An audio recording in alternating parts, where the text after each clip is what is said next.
Salut, je suis de retour grâce à Dieu. Comment vas-tu ce matin? Oh, moi je suis très content. Tu sais pourquoi? Parce que j'ai été en mesure d'être l'instrument par lequel Dieu t'éclaire sur la fondation de son Église. Nous lirons aujourd'hui dans 1 Corinthiens 3, les versets 1 à 11.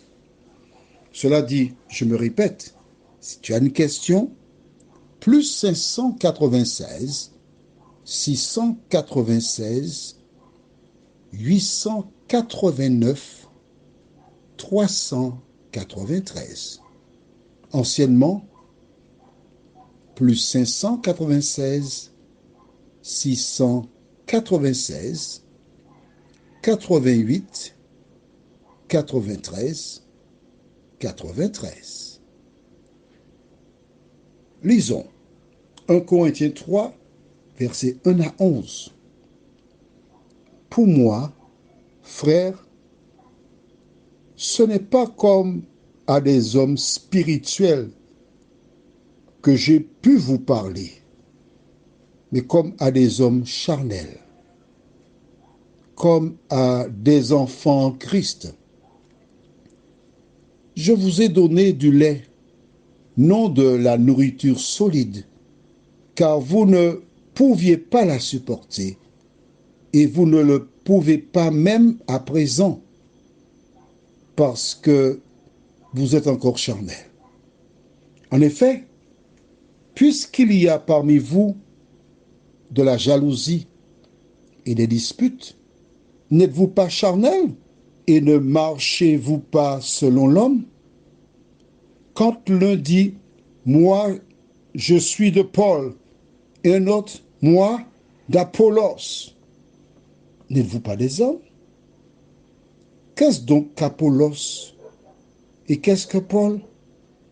Des serviteurs par le moyen desquels vous avez cru, selon que le Seigneur l'a donné à chacun. J'ai planté, Apollos a arrosé, mais Dieu a fait croître, en sorte que ce n'est pas celui qui plante qui est quelque chose, ni celui qui arrose, mais Dieu qui fait croître. Celui qui plante et celui qui arrose sont égaux, et chacun recevra sa propre récompense selon son propre travail. Car nous sommes ouvriers avec Dieu. Vous êtes le champ de Dieu, l'édifice de Dieu. Selon la grâce de Dieu qui m'a été donnée, j'ai posé le fondement comme un sage architecte, et un autre bâtit dessus, mais que chacun prenne garde à la manière dont il bâtit dessus. Verset 11. Car personne ne peut poser un autre fondement que celui qui a été posé, savoir Jésus-Christ. Avais-tu lu ces versets avant d'écouter l'audio? Si tu avais lu, tu as déjà compris, pas vrai? Que se passait-il en ce temps-là? Il existait une certaine rivalité. Apollos, nous n'avons pas ses écrits dans la Bible. Donc nous ne pouvons pas avoir une idée de ses aptitudes oratoires. Par contre, Paul, nous savons, un philosophe, un beau parleur, quelqu'un qui sait construire et achever une phrase. Et les gens disaient, oui, c'est Paul qui m'a permis de rencontrer Jésus. D'autres, oui, c'est Apollos. Et Paul a dit, oh, ça va, ça suffit, ça suffit. Vous êtes gentil, calmez-vous. Apollos, Abrikotos, Paul sont des humains, des serviteurs que Dieu a utilisés. N'étaient ces hommes, Dieu pourrait utiliser d'autres personnes ou donner des rêves, des songes Alors cessez cette rivalité inutile.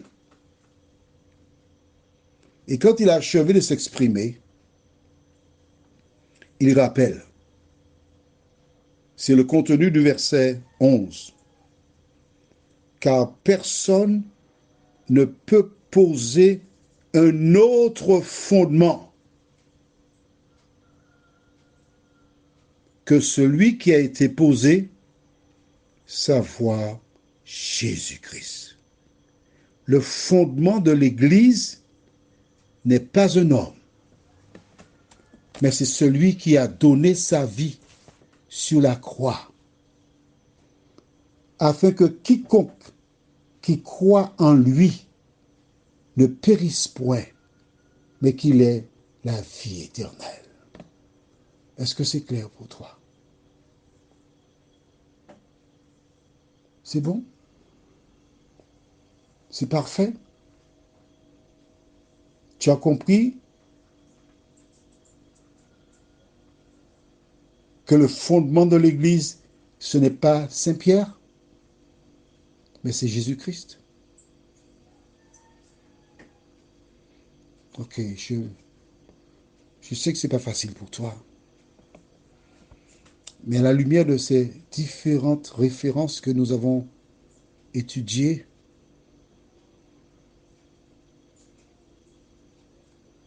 tu as tous les éléments pour savoir la vérité si tu la veux. Maintenant, ce qui est important, ce n'est pas l'éducation que j'ai reçue de mes aïeux. Non, ce n'est pas important cela.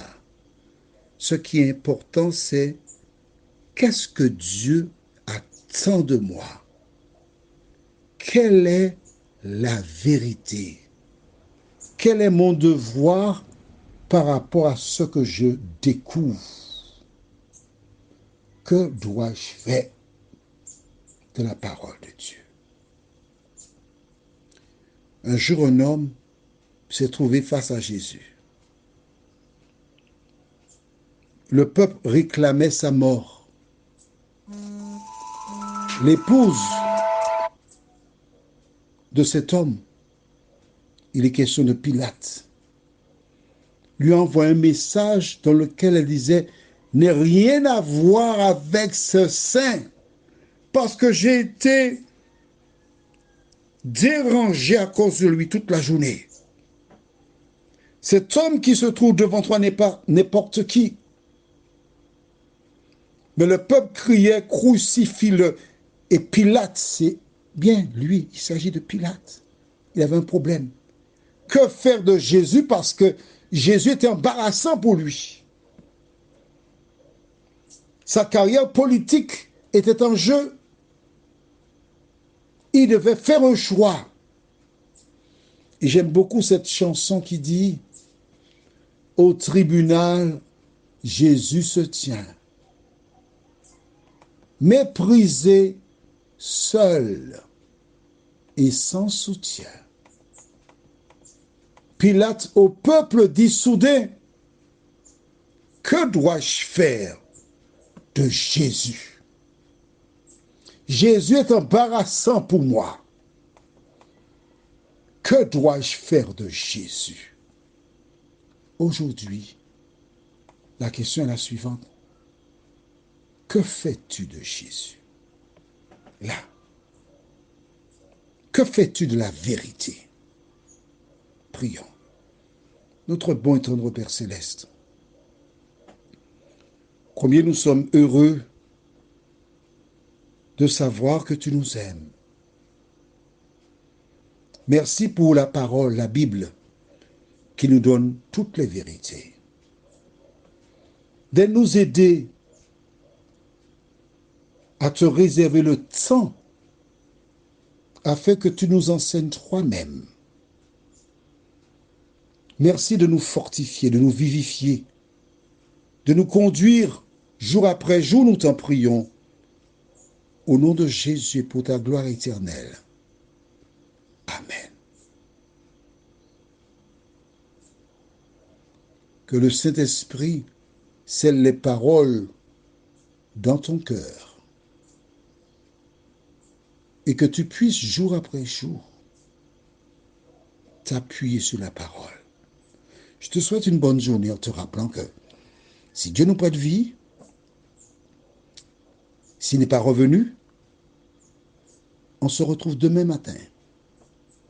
Si Dieu veut, je te souhaite une bonne journée en te rappelant que tu n'as aucune raison d'avoir peur.